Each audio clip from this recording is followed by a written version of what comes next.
Yeah, I know. This is the third video today of me dropping something related about anime, but the fuck you want from me, man? There's so much anime that's coming to an end pretty soon on a Saturday. I need to talk about it and spread it out as much as possible.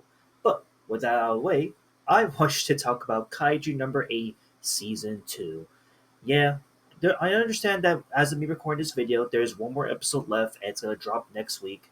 But I wish to talk about it now because at this point, my thoughts and feelings of the show isn't really going to sway. It's not going to probably change with the following episode coming out next week. And I just want to get it done over with more or less because the second season of the show is a bit of a mixed bag, honestly and truthfully.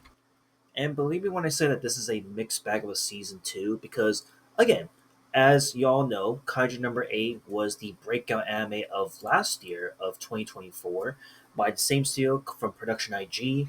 And I gotta say, Kaiju number 8, when this came out back in last year, 2024, this was a big smash hit. This became a pretty big popular anime for the time when it came out last year. It was even at one point nominated for numerous Crunchyroll Anime Awards, which again also talked about pretty early when I first started this channel. And again, to sum it up in a nutshell, Kaiju number 8, when this came out, I actually enjoyed. I was really impressed with the animation, impressed with the story, the progression. It is a little bit formulaic at times, but this show had a lot of potential right off the gate. It started really strong and it ended really strong of a cliffhanger to see where the show is going to go from that point forward. And also, this franchise isn't really that long, believe it or not, as I just found out quite recently that the Kaiju number 8 manga just wrapped up not that long ago. 16 volumes, 129 chapters. It just wrapped up um, in July of this year, which is pretty interesting to say that I think Kaiju number 8 is going to be wrapping up pretty soon. Should Production IG decide to pick this show up for a third season, which I wouldn't be surprised by, honestly and truthfully, because given where Kaiju number 8 started and going into Kaiju number 8 season 2 right now, it is looking like this is going to be like another big franchise for many people to talk about. But I will say, right now, I am a little bit mixed bag on this second season, in my personal opinion. And look, that's not to say that the show is like completely disappointing or it's terrible. I just think that unfortunately in this scenario, I felt like they were just doing the same thing from the first season, if not just a little bit more different ish, but still stick with the same try and true formula that made the first season special. However, to its credit, I will say the first half of this second season goes off really, really well. Again, so obviously, if you remember what happened in the first season of Kaiju number 8, it immediately follows the events that happened from the fall episode of the first season going to the second season. And it follows the events after everyone in the group found out that Kafka was the hidden Kaiju number 8 that was able to save lives and transform this whole time. And we more or less saw that after the events of the first season, he's now in a much more stricter area where people are monitoring him, make sure that he doesn't rampage and kill people and go behind his word of the fact that he's going to kill all the humans and such. And honestly, truthfully, like we not only get to see like where Kafka's mindset is at now in his character development, but we get some pretty surprising twists and turns where now we get to see Kikuro Shinomiya's backstory and how her her background is into full flesh mode, so like why she wanted to be the defender of the kaiju execution force, more or less. And we also get to get more flesh and bones to her father, Isao Shinomiya, who's the director of the German Defense Force, and of course, given that they're related, it makes a lot of sense. Also, we get a brand spanking new character with this dude with Jin Narumi, who honestly, character design wise and power design wise of what he can do, he is badass. This guy is absolutely incredible. They really put a lot of like, holy shit, he has a lot to show for, and it's just like amazing. It's absolutely amazing. And I guess we'll do like one more shout out and just say that Kaiju number 9 also makes a comeback because again, this was pretty dead obvious that Kaiju number 8 was going to come back in the second season based on what we saw from the first season and what was going to the second season. But in Kaiju number nine's case, he has a different version that's not here as you see on the picture right now, but his newer form is so damn cool and menacing that I'm like, goddamn, we actually have someone that's actually menacing and doesn't look like he's gonna die. Because again, it was pretty alluded early on from the first season that this was gonna be a guy you have to look out for. And in the first 5 episodes, we get to see a lot of amazing action highlights highlighted in this second season. More specifically, case in point, Kaiju number 9 versus Isao Shinomiya going ballistic at each other. It was basically the battle between, in this case, Kaiju number 9 versus Kaiju number two's weapon that was by the father himself. And of course, it ends on like this amazing but terrible conclusion that really leaves you like wanting more and wanting to see a resolution.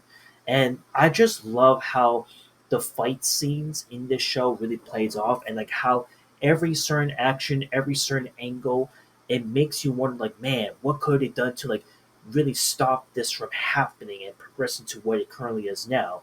Because as we get into the second half of Kaiju number 8 season 2, we're now seeing like the consequences, you could say, of what happens after Kaiju number 9 got away once again, after Isao was defeated. And we get to see this huge character progression that happens midway through the show.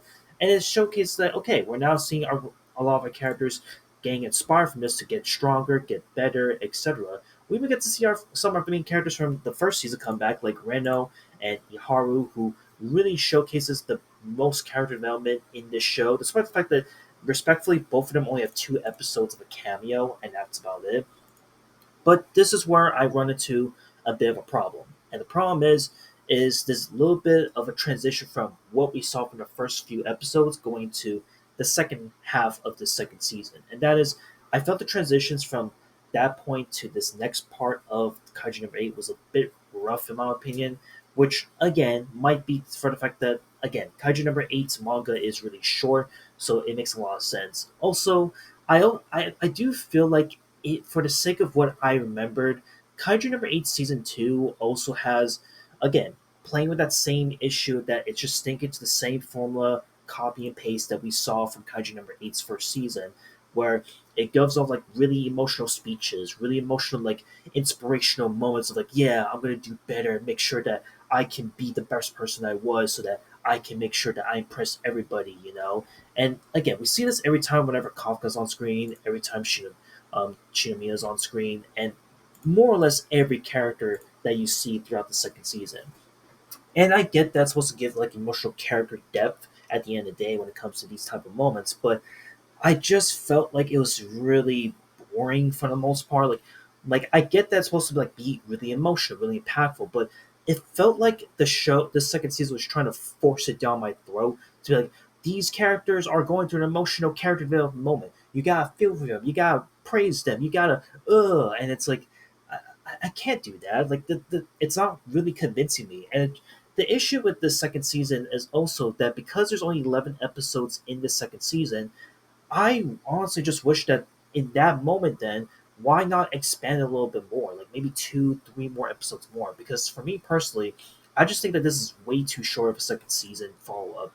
And yes, I understand that the first season thing just came out not too long ago from last year, but I really think they should have kind of cooked this second season more in the oven because right now I'm really just on the point of where the second season is not that good. I think that going into this franchise now, I think Kaiju number 8 is going to save all of its best moments going into this potentially third season, maybe the final season of the show. Because again, to reiterate, Kaiju number 8's manga has more or less wrapped up and it's super short. So I think season 2 just feels like a bit of a teaser of what's to come going to the final season supposedly. And I just think that unfortunately, Kaiju number 8 season 2 is probably going to be the weakest of the franchise at the moment. Again, first season of Kaiju number 8 was really good, showcased a lot of potential. I think in this case for season 2, it felt like we kind of stepped back a little bit, where it's like, okay, we're giving you all these great highlights, we're giving you all these cool character development moments, but it's not really blowing me away unfortunately. Again, really good animation. The music is still fire. The voice acting is still incredible, still passionate from the first season going to the second season. But I really think that this show is holding itself back once more. And again, it's such a shame because it did blow up so well and I was impressed with it. But again, in this case, not necessarily. So fingers crossed that the final season of Kaiju number 8 is going to be like a banger. It's going to go all out. Because right now, I just think that the show's just once again going, kind of copy and pasting the same thing that happened with Sakamoto Days, where Sakamoto Days was essentially playing it too safe by the numbers, and they just want to hold back.